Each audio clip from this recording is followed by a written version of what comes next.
Hi, my name is Alan from Alan Property. Welcome back to my YouTube channel. In today's video, I'm going to talk about landed properties in District 19. I'll be reviewing their performance over the past 10 years. I'll be comparing their performance between freehold and double 9 years leasehold properties. I will also be evaluating which type of landed properties perform better and whether landed homes are worth buying today. Lastly, I will also share with you some secret tips on the pricing of landed properties. Without further ado, let's dive straight into landed. At a glance, this is the past performance of all landed properties in District 19. We can see that the landed performance has appreciated by 53% over the past decade. Initially, we can see prices start to stagnate and bottom in 2017 with a sluggish property market. Subsequently, it started to increase after COVID. Everyone know what happened back then. Will prices continue to appreciate? Well, I believe so, based on URA PPI in the second quarter of 2024. However, we can see a slowdown in terms of price increase. This is due to many reasons, including higher resistance to price increase and the slowdown in the overall property market. Next, let me compare them against condos and HDB flats in the same district. For landed, as mentioned earlier, prices up 53%. For condo, price have increased by 52%. Not too bad. For HDB flat, they have increased by 38%. However, we should note that the difference between the three asset classes will widen over time. Let me explain why. For example, a HDB flat that measures 93 square meter or 1,000 square feet will cost $434 per square feet back in 2014. In 2024, it has risen to $601 per square feet. This means its PSF has increased by $167 or 38%. The overall quantum of the HDB flat will have increased by $434,000 in 2014 to $600,000 in 2024. This is a capital appreciation of $167,000. Correct? However, for the typical condo, let's say measure 1,000 square feet, its PSF back in 2014 is $991. In 2024, its PSF is $1,508. This means prices has increased by $517. In terms of overall quantum, the condo will have seen a price increase from $991,000 to $1.5 million or $517,000 in profit. What about landed properties? A typical inter-terrace measures about 2,000 square feet. This means the PSF has increased from 1,163 to 1,783 PSF.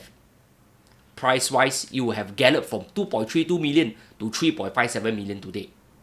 This is a cool 1.25 million more. If you sum it up, HDB make 167,000 in a decade, condo make 517,000 more, and landed properties make 1.25 million. Why is that so? Well, that is why if you have the ability to upgrade, you must go for the property with a larger quantum. This will allow you to multiply your income faster. Here, what about tenure? Is there a difference between freehold, triple 9 years and double 9 years leasehold property?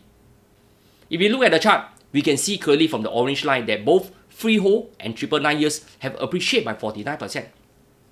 However, double 9 years leasehold properties increased by 51%.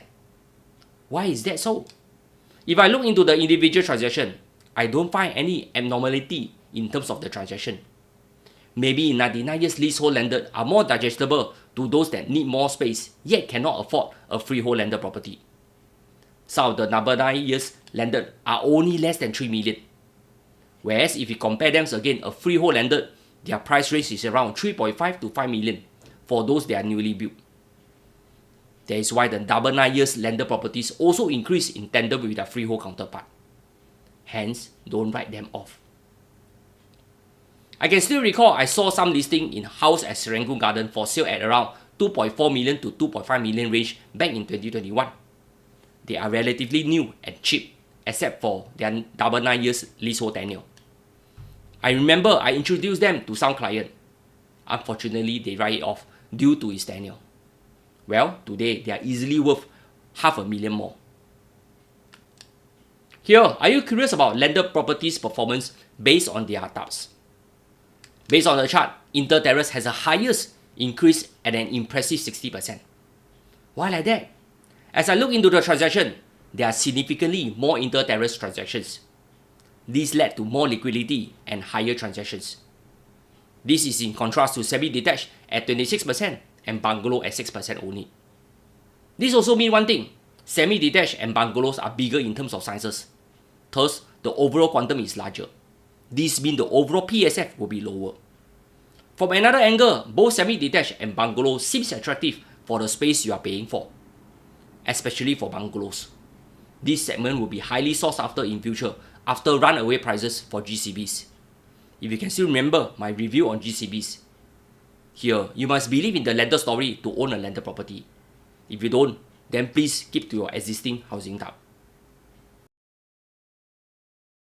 Do you know there are technically different prices for the landed property? Yes, you hear me correctly. Landed properties is unlike condo, where the typical floors in the same stack are almost the same except for the interior. That is why when we are looking at landed properties and doing pricing strategy for our client, we cannot offhand and tell them the estimated selling price. This is because landed prices are categorized into 3 types. Let me go into Serangoon Garden Estate to give you some perspective on what I am talking about. These are some recent transactions of inter-terrace and semi-detached in this area.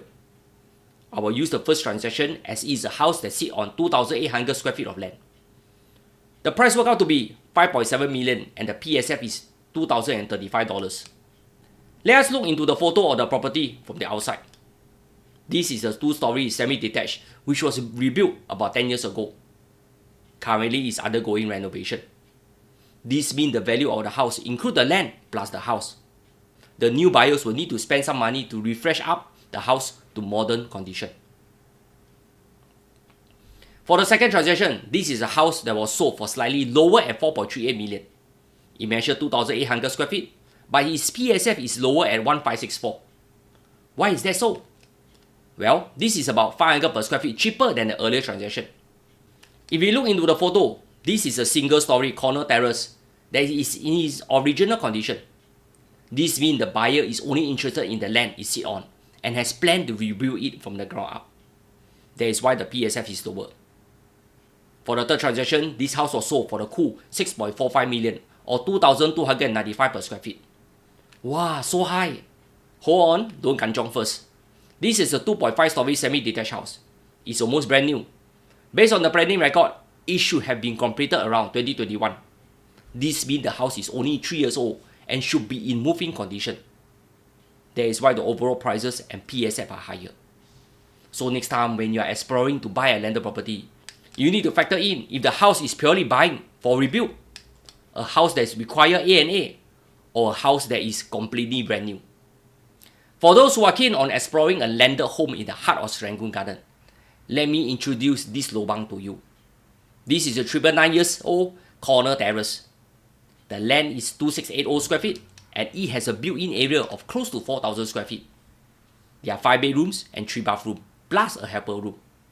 This is a 2.5-story house that was rebuilt a decade ago. It's very convenient as it is accessible to the main road and bus stop. For those who are interested in this property, I have left the links in the description below. Anyway, for those who are interested in more landed content, maybe you can share more information on what you would like to know. At the same time, for those landed owners who are watching this video and have plans to downsize or even upsize, I would love to assist you with your housing needs. Before I end this video, I would like to share something. This is my 185th video on YouTube. I started this journey 2 years ago, around National Day. I remember when I did my first few videos, they are really horrible. I cringe when I watch them myself. You can still find those crappy videos online as I choose to keep them to remind me of my journey. Here, I've grown to date with more subscribers and more viewership with each video. I've never done any paid advertisement to increase eyeballs or subscribers. My philosophy is very clear. Create good content that benefit the community and viewership will gradually increase. Here, I'm very thankful to those who support this channel and the earnings I receive from YouTube Partners Program. That is why if you have noticed, I always visit mosque, temple, church to charitable organization. I'm there to donate away part of my earnings. I strongly believe in contributing back to society. I am always grateful to those who support me in my business. I can still remember when I first started out, 100% of my clients are total strangers. Nobody come to my rescue. It was very difficult. At the same time, to those haters that always click the thumb down button to bring down my video, I'm very sure I cannot convince you. I can only continue to confuse you. Anyway, life must have some assignment, right? I'm sure you will still watch my video because I always have something beneficial for you. That's all. See you in the next video.